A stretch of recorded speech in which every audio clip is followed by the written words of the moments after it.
The first time I saw my neighbor's dog in my backyard, I didn't think much of it. It was a golden retriever, a little too energetic and clearly well-fed. I assumed it had simply wandered over from next door, lured by the scent of my barbecue. I shooed it away gently, watching as it bounded back over the short fence separating my yard from my neighbor's. That should have been the end of it, but it wasn't. The next morning, as I stepped out to grab my newspaper, I noticed the dog again. This time, it was digging furiously at a spot near the oak tree in the back corner of my yard. I sighed, muttering to myself about how much trouble this was going to be. I walked over, clapped my hands, and called out, "Hey, buddy, time to go home." The dog, tongue hanging out, looked up at me with bright eyes before trotting back over the fence once more.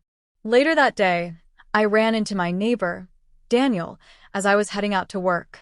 He was a middle-aged man with graying hair and an easy smile. "Hey, Daniel," I called, "your dog keeps sneaking into my yard." Daniel frowned. "That's strange. Duke never does that. He's usually pretty good about staying put."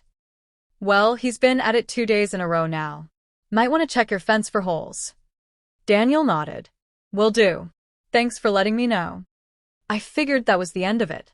But the following morning, Duke was back, digging at the same spot, even more furiously than before. This time, I decided to see what had him so interested. I approached cautiously, watching as he scratched at the dirt with single-minded determination. When I got close enough, I saw something glinting in the early morning sunlight. Curiosity got the better of me. I crouched down, brushing away the loose soil Duke had kicked up. My fingers met something hard, metallic. A lockbox, old and rusted, buried beneath the roots of the oak tree. My heart pounded as I pulled it out completely.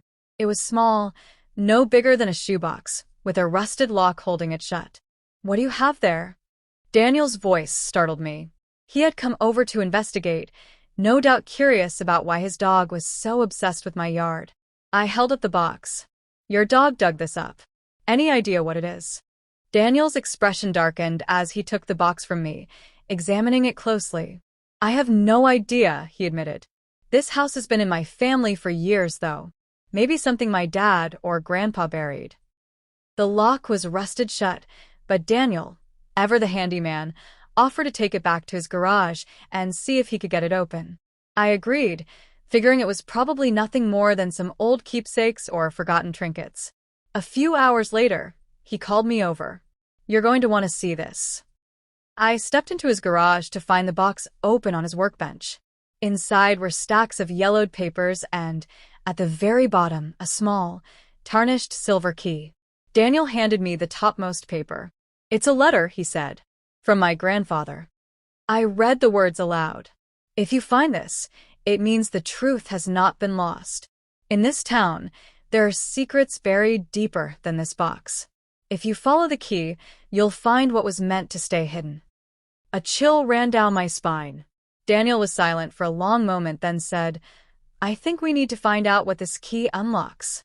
The next few days were spent combing through old town records, searching for any clue about Daniel's grandfather and what he might have been hiding. We discovered that he had once owned an old storage unit on the outskirts of town. It was still standing, though long abandoned.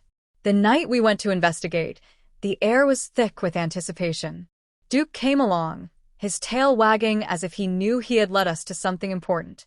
The storage unit was covered in dust and cobwebs. The lock on the door was rusted but still intact until we used the key from the box. With a loud click, it turned, and the door creaked open. Inside, we found a collection of items that told a story of their own. Old newspaper clippings, faded photographs, and a journal filled with notes in careful handwriting. The clippings spoke of a bank robbery decades ago, one that had never been solved. Daniel flipped through the journal, his brow furrowed. "My grandfather knew something," he murmured. "He must have been involved, or at least knew who was." The more we read, the clearer it became. Daniel's grandfather had been keeping a secret, one he had taken to his grave. Among the items, wrapped in an old cloth, was a bag filled with dusty, unmarked bills. "We need to go to the police," I said, and Daniel nodded, though his expression was conflicted.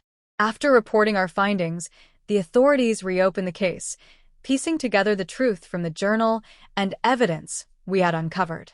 It turned out Daniel's grandfather had hidden the money to keep it out of the hands of dangerous criminals. His actions had gone unspoken for years, until Duke, with his relentless digging, uncovered the past. In the weeks that followed, the town buzzed with the revelation of the long-buried crime. The money was returned to the rightful heirs, and Daniel, though shocked by his family's history, found a sense of closure. As for me, I couldn't help but smile whenever I saw Duke in my yard. That dog had a nose for mysteries, and who knew what else he might dig up next.